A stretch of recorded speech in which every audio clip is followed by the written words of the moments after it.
सभी को मेरा नमस्कार। मैं सुमन शर्मा आप सबका स्वागत करती हूँ। आज का मेरा विषय है खड़ी बोली आंदोलन, जो कि एमए फाइनल ईयर के लिए हिंदी की संस्कृति नामक जो पेपर है, पेपर नंबर 3 CBLU यूनिवर्सिटी से। खड़ी बोली आंदोलन से अभिप्राय उस आंदोलन से है जिसका खड़ी बोली हिंदी की मानक भाषा बनाने के रूप में प्रस्तुत करना था। ये इसका मुख्य उद्देश्य था।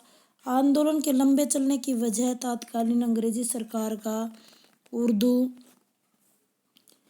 को राजभाषा बनाना, साहित्यकारों द्वारा गद्य लेखन में उर्दू को वरीयता देना, कुछ विद्वानों द्वारा खड़ी बोली की कमियां गिनाना और बहुत से साहित्यकारों द्वारा इसे ब्रज भाषा में रचना करना।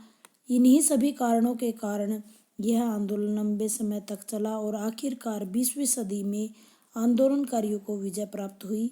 इसका परिणाम यह हुआ कि आज खड़ी बोली न केवल हिंदी की मानक और साहित्यिक भाषा है, बल्कि इसका प्रयोग भारत के 70% से अधिक भूभाग पर किया जाता है और संसार की भाषाओं में इसका दूसरा क्रम है।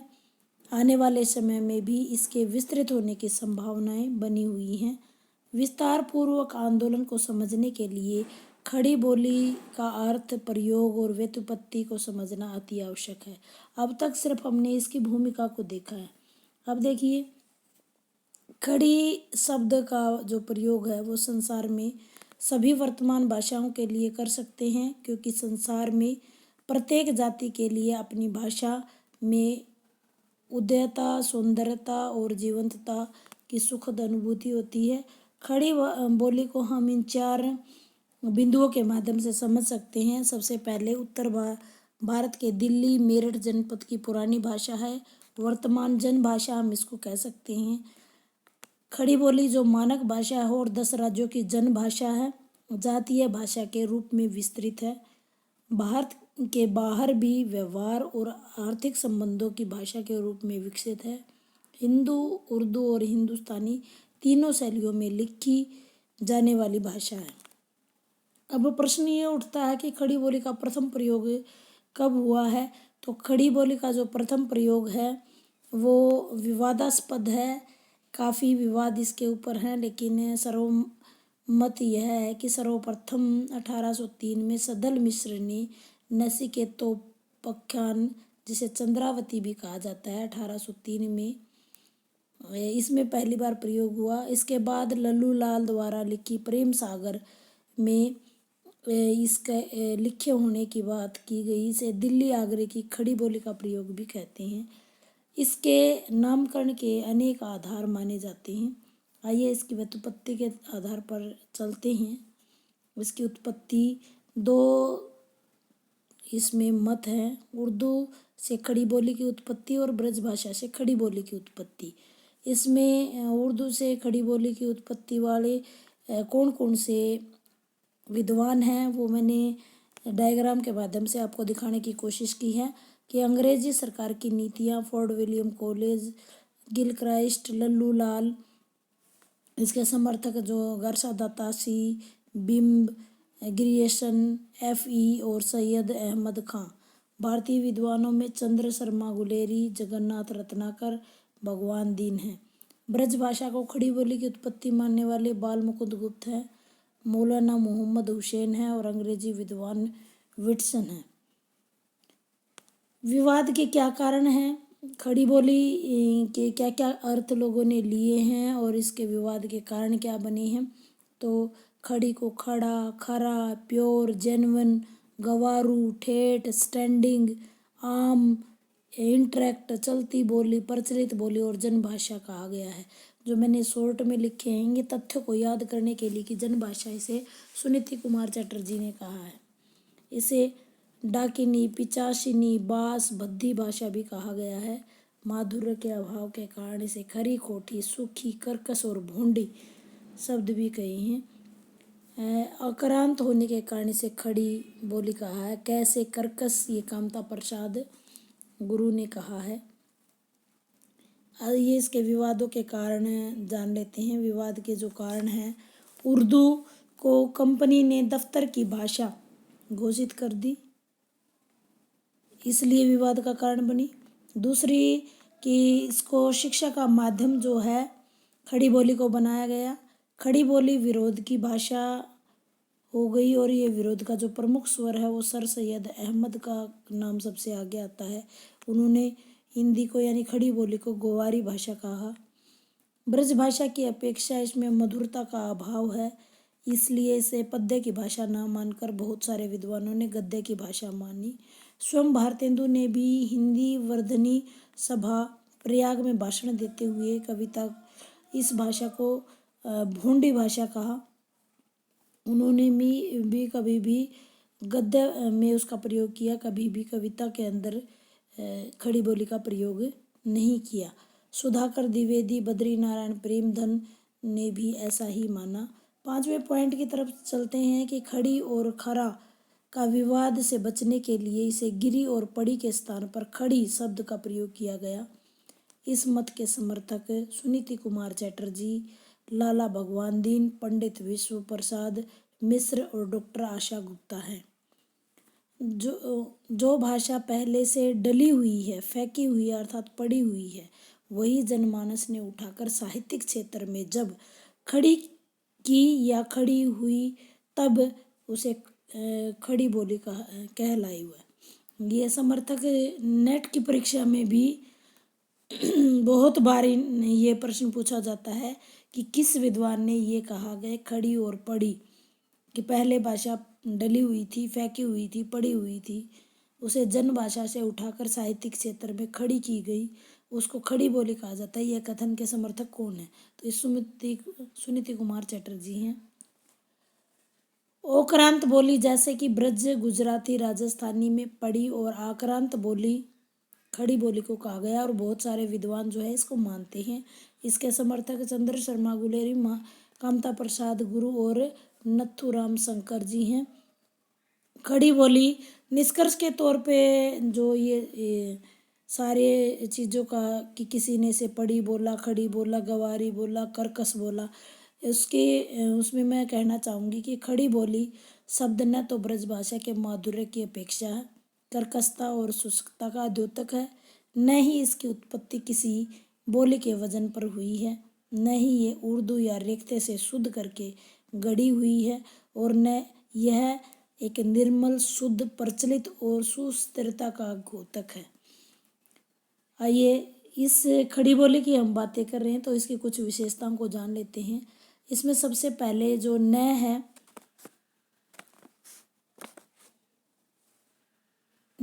न की जगह अण का प्रयोग इसमें किया जाता है। जैसे हम पानी नहीं बोलते, पानी बोलते हैं हरियाणा में। द्वित हरियाणा, उत्तर प्रदेश, ये सब की भाषा है।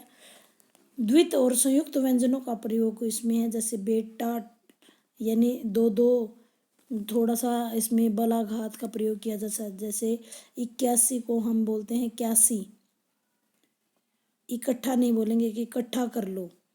स्त्रीलिंग बनाते समय भी हम इन प्रत्यय की जगह अन प्रत्यय का प्रयोग करते हैं। जैसे मालिन नहीं बोलेंगे, मालन बोलेंगे, मालन। और नागिन की जगह नागन। बहुत ही थोड़े से उसमें मैंने समझाने की कोशिश की है। कर्ता के स्थान पर प्रसर्ग नहीं लगते हैं हम, जैसे तन्ने, मन्ने, उसने, ये ऐसे शब्द बोलते हैं। सर्वनाम में भी मैं की जगह में, हम, हमारा, तुम की जगह थम और थारा, है की जगह से का प्रयोग करते हैं। जैसे राम घर में से ऐसे बोलेंगे, वैसे मानक में यानी शुद्ध में होता है राम घर में है। तो क्रिया विशेषण की जगह भी कब की जगह कद होगा, किधर गया है, किंगे गया है, उंगे, इस ऐसे शब्दों का प्रयोग करते हैं। हर शब्द का प्रयोग भी इसमें बहुत बार मिल जाएगा कि आज शाम और हर शाम दोनों आवे हैं। से तक देखे, चाकू से है नहीं कहेंगे, से पूछेंगे, हाथों सू। इस प्रकार मुख्य विशेषताएं हैं। अब खड़ी बोली आंदोलन का परिणाम क्या रहा और किन कारणों से खड़ी बोली एक मानक भाषा और एक साहित्यिक भाषा तक पहुंच पाई, ये मैंने कुछ तथ्यात्मक जानकारी को इकट्ठा कर रखा है। जो कि आपकी नेट की परीक्षाओं में भी बहुत ज़्यादा लाभदायक रहेगी। फोर्ट विलियम कॉलेज, इसमें कुछ बिंदु हैं। फोर्ट विलियम कॉलेज है, जैसे ईसाई मिशनरी यहाँ हैं। इसके बाद भारतेंदु, जो हमारी सामाजिक जागरण की जो संस्कृति है या जो संस्थाएं हैं, भारतेंदु युग है हिंदी का, और द्विवेदी युग है, या महावीर प्रसाद द्विवेदी या भारतेंदु हम कह सकते हैं। आइए जानकारी इकट्ठा कर लेते हैं। फोर्ट विलियम कॉलेज जो कि 1800 में 10 जुलाई 1800 में बना था। लॉर्ड वेल्लेस्ली ने इसे बनवाया था, और आईएएस जो भी लोग थे उनको हिंदी सिखाने के लिए यह संस्था बनवाई गई थी कलकत्ता में, जो कि आजकल कोलकाता है। तो इसमें 4 मुख्य विद्वानों के नाम आते हैं। सबसे पहला नाम इसमें गिलक्राइस्ट का है, जो कि हिंदी भाषा, हिंदुस्तानी भाषा का प्रयोग, ये मैंने लिखा पीछे है। उर्दू, संस्कृत, हिंदी के ज्ञाता थे, प्राध्यापक थे वहाँ पर। हिंदी ग्रामर उनका प्रसिद्ध जो है वो ग्रंथ है। लल्लू लाल, जिनके समय या कार्यकाल 1760 से लेकर 1835 है। प्रेम सागर उन्होंने लिखी, जो कि 1810 में है। भाषा पंडित है वो। उन्होंने यामिनी भाषा को छोड़कर दिल्ली आगरे की भाषा को अपनाने की बात की। दूसरे इसके विद्वान हैं सदल मिश्र, ये भी भाखा पंडित है। इनका समय जो 1761 है, और 1848 में इनका निधन हुआ है। देखो 1760 में लल्लू लाल, और इसका सीरीज भी पूछ ली जाती है। 1761 में सदल मिश्र हैं, ये भी भाखा पंडित थे, फोर्ट विलियम कॉलेज में ही। नचिकेतोपाख्यान चंद्रावती, जो जिसका दूसरा नाम है, खड़ी बोली का प्रयोग उन्होंने सर्वप्रथम इसमें किया। दूसरी उनकी रचना है रामचरित, जिसमें परिनिष्ठित खड़ी बोली का प्रयोग पहली बार देखने को मिला। इसके अलावा 2 विद्वान और हैं, सदासुख नियाज, जो कि कॉलेज के बाहर थे, कॉलेज के अंदर नौकरी नहीं कर रहे थे, लेकिन गद्य लेखन कर रहे थे स्वतंत्र रूप से। सदासुखलाल नियाज, उनका पूरा नाम सदासुख था, नियाज जो है उनका उपनाम था। मुक्तब बारी, मुक्तबुत बारी इनकी रचना है 1818 में। और सुख सागर, जो कि विष्णु पुराण पर आधारित है। इंशा अल्लाह खां, रानी केतकी की कहानी, जिसका दूसरा नाम उदय भानु चरित है, ये हिंदी की पहली मौलिक गद्य कथा कही जाती है। ये हम पढ़ ही चुके हैं। ये 4 विद्वान, बहुत बार इनमें नेट में प्रश्न पूछा जाता है, टीजीटी पीजीटी में, तो इसकी मैंने थोड़ी सी जानकारी इकट्ठा करने की कोशिश की है। ईसाई मिशनरियों का योगदान, जैसा आप जानते हो कि ईसाई मिशनरियाँ, जैसे अंग्रेज आए तो ईसाई मिशनरियाँ भी आई। उनका काम था कि अपने धर्म का प्रचार प्रसार करना, लेकिन वो जनता की जो जनभाषा थी वो हिंदी थी, और वो अंग्रेजी में अपनी बात समझाते थे तो लोगों को समझ नहीं आती थी। इसलिए उन्होंने जन की भाषा को अपनाने की कोशिश की, और भारतीय जनता की भाषा समझने के लिए उन्होंने बहुत सारे विद्यालयों की स्थापना की, धर्म ग्रंथों का अनुवाद किया, खासकर बाइबल का, हिंदी व्याकरण ग्रंथों का निर्माण किया, ज्ञान विज्ञान की पुस्तकें उपलब्ध करवाई, जिनमें से दाऊद के गीत, धर्मतुल्ला और गंगा के वृत्तांत इत्यादि बहुत ही फेमस है। अब है धार्मिक पुनर्जागरण की संस्थाओं। इस आंदोलन को आगे बढ़ाने में धार्मिक पुनर्जागरण की संस्थाओं ने भी अहम रोल अदा किया, जिसमें से पहला है ब्रह्म समाज, जो 1828 में आया। राजा राम मोहन राय, जिन्हें नवक्रांति के अग्रदूत या भारत के अग्रदूत भी कहा जाता है, हिंदी के प्रबल समर्थक वो थे। बंगदूत इन्होंने पत्र निकाला था। इसके अलावा उदंड, मार्तंडे और बहुत सारे पत्रों को हिंदी में इन्होंने निकलवाया और हिंदी का समर्थन किया, जिससे कि हिंदी आंदोलन को बहुत अधिक सहयोग मिला। फिर दूसरी संस्था का नाम है आर्य समाज, जो कि 1875 में दयानंद सरस्वती द्वारा स्थापित की गई। उन्होंने वर्ण व्यवस्था और मूर्ति पूजा का जबरदस्त प्रहार किया, और सभी प्रचार प्रसार जो राष्ट्रीयता की भावना है वो हिंदी में ही उठानी उन्होंने कोशिश की। तो आर्य समाज ने भी बहुत बड़ा योगदान दिया, जिसमें दयानंद सरस्वती का बहुत योगदान रहा। इसके अलावा थियोसॉफिकल सोसाइटी, जिसकी अध्यक्षता थी एनी बेसेंट, उन्होंने भी अंग्रेजी राज्य से होने के बाद भी वो हिंदी में भाषण देती थी। उनकी बातों का भी बहुत ज़्यादा असर हुआ। इसके अलावा नवीन चंद्र जैन, केशव चंद्र सेन, श्रद्धा राम फिलोरी, जिन्होंने भागवंती प्रथम मौलिक उपन्यास लिखा, ओम जय जगदीश हरे जैसी प्रसिद्ध आरती उन्होंने लिखी। इन्होंने भी बहुत ज़्यादा योगदान हिंदी की जो खड़ी बोली आंदोलन है इसको आगे बढ़ाने में दिया। उसके बाद चौथा जो है भारतेंदु युग में खड़ी बोली। भारतेंदु जी ने भी अपनी काव्य भाषा तो ब्रज रखी, लेकिन गद्य भाषा में खड़ी बोली का प्रयोग किया। इसी बीच उन्होंने बहुत सारे पत्रों जैसे कवि वचन सुधा, हरिश्चंद्र चंद्रिका, बाला बोधनी जैसी आंदोलन को नई दिशा मिली। निज भाषा उन्नति अहे जैसे सूत्रात्मक वाक्य कह करके भारतेंदु ने खड़ी बोली आंदोलन में अहम रोल अदा किया। भारतेंदु के अलावा भारतेंदु मंडल के भी अनेक साहित्यकारों ने खड़ी बोली में बहुत सारा गद्य साहित्य लिखा। इसमें से बड़ा योगदान जो है महामना, जो कि इनकी उपाधि है, मदन मोहन मालवीय जी ने 1900 में, बहुत ही महत्वपूर्ण जानकारी, 1900 में उनके और नागरी प्रचारिणी सभा के सम्मिलित प्रयासों से खड़ी बोली को अदालती कार्रवाई की भाषा के रूप में जगह मिली। ये सन याद रखना 1900, और 1800 सन याद रखना है फोर्ट विलियम कॉलेज के लिए, जो कि कोलकाता में बना। उस समय लॉर्ड वेल्जली जी थे, और किस लिए उन्होंने स्थापित किया था, आईएएस जो थे उनको हिंदी सिखाने के लिए।